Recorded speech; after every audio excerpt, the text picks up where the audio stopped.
good evening to you. My name is Wayne. I am the lone Cybertronian. Hope you're having a good whatever it is you're doing over there.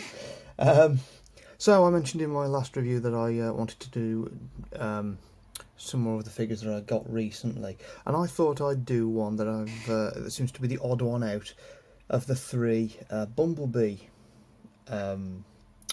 figures that have come out recently. Everyone seems to have gone mad over Ratchet and Wheeljack, but I've not seen much love for Brawn, so I figured I'd bring him into play.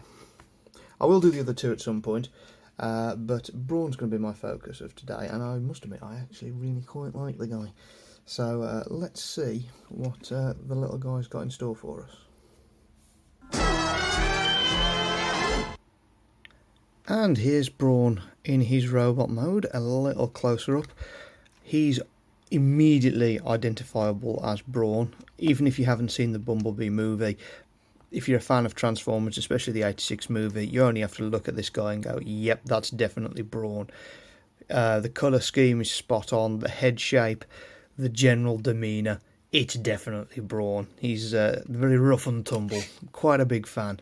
Yeah, he just literally looks like a Cybertronian version of the G1 character. He's all curves and smoothness rather than G1 Brawn's square and squattish nature. But yeah, I actually really do quite like him. Like I say, the colours just work, lots of detailing on him. Face is pretty detailed, and yet at the same time it's not. It's like there's loads of technological nonsense going on in there, but I can't seem to make out any real features barring the eyes. But it looks cool, and the helmet looks absolutely great, like a little bullet top kind of juggernaut kind of thing going on, very appropriate. Posability wise, the guy's just rammed with ball joints, as you can probably establish. So we've got him on the shoulders there, so we've got a lot of penguin flapping going on. His elbows are just double hinged. He's got wrist swivel, which is nice. His head does move left and right. I don't think it goes up and down, and it's got a tendency to dip into the torso if you try and play with it too much, but it's definitely got a nice left and right, so you can pose him quite a bit. Waist swivel, happy days. Legs, yeah, so we've got the dual hinge hips, we've got knees for days, and nice little feet with a bit of, it's like a toe tilt kind of thing rather than a full-on foot, but he has got in and out ankle tilt as well, which is nice. Accessories wise, he's coming with a, excuse me, knock the camera over a little there.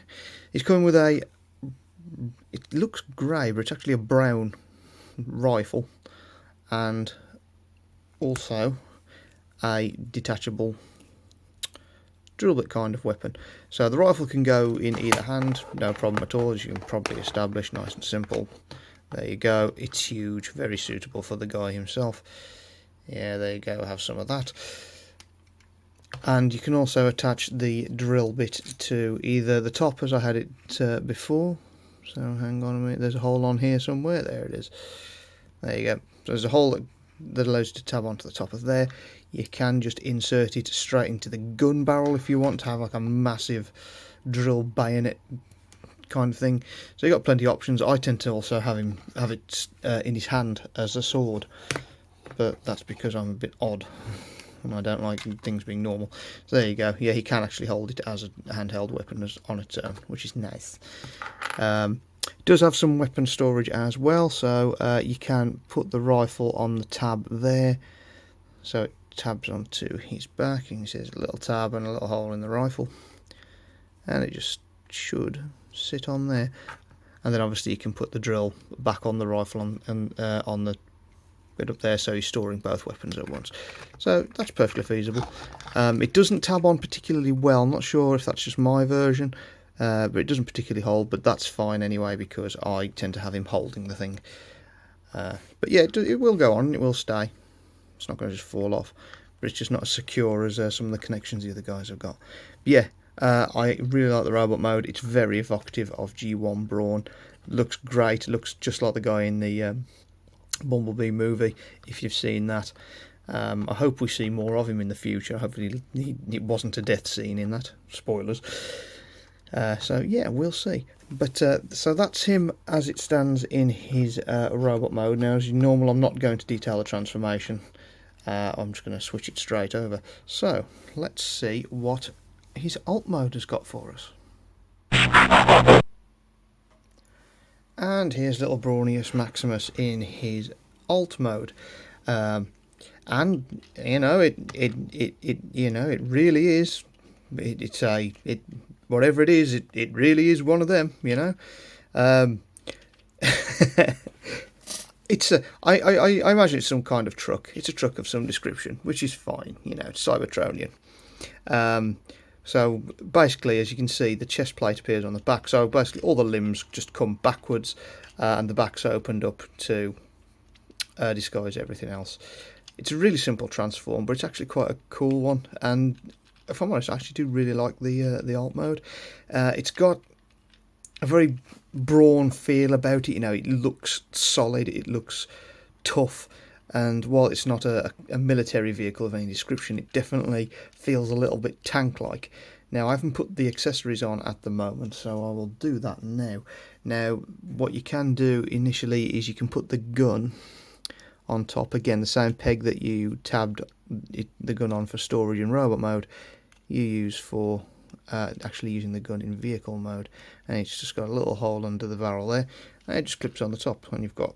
There you have like an armed version. Oop, there's a spoiler for you.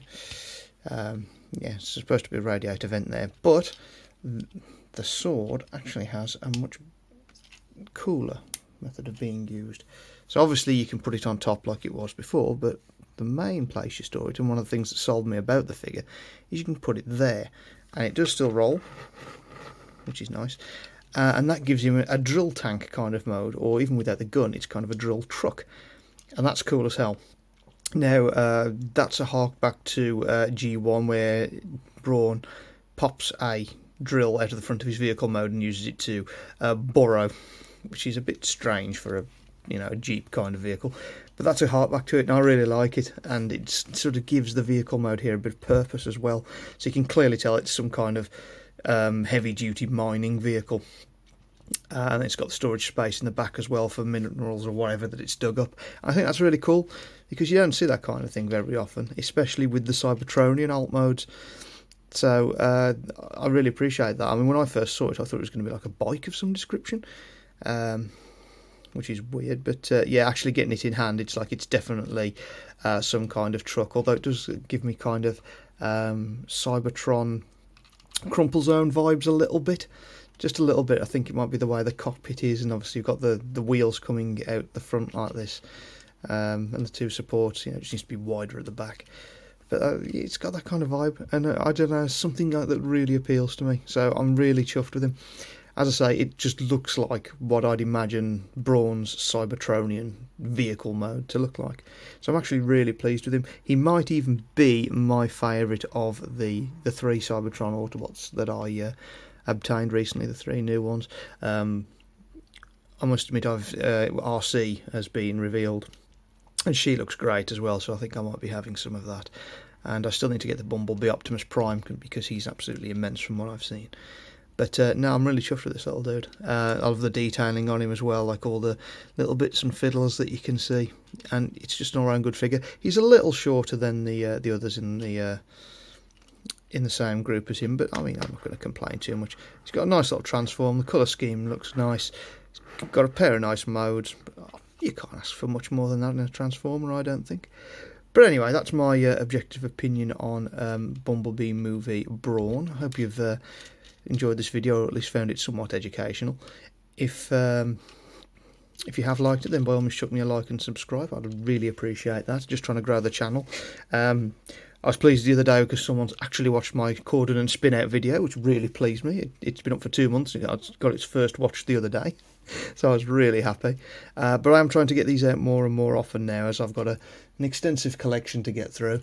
So I'd like to start working on it. If you've got any requests, as I say, or comments or anything like that, by all means throw them at me.